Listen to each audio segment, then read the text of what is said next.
Hello and welcome to another Understand Your Buyer video. In this video, we're looking at first-person questions. So what is it? Well, first-person questions is the art of providing information as the answer to questions that your reader or potential client may have asked in their own language and from their own viewpoint. How does it work? Well, if you're presented with two links on a website, one was pricing and the other was how much does this cost, then which one might you feel more connected to? Which one are you more likely to click? You see, as humans, we are self-focused and respond positively to things that are in our self-interest. So first-person questions works quite simply because it speaks our language. It demonstrates a level of empathy and understanding.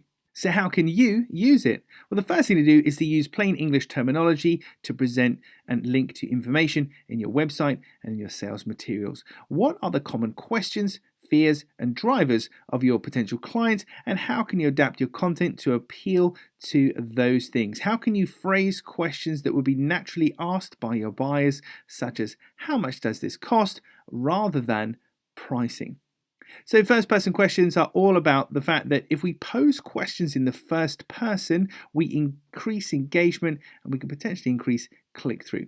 Your clients will naturally engage with copy, wording, which is crafted from their point of view. Well, that's it for another Understand Your Buyer video. And if you like this kind of stuff, then you'll definitely like the book, which you can buy at understandyourbuyer.com.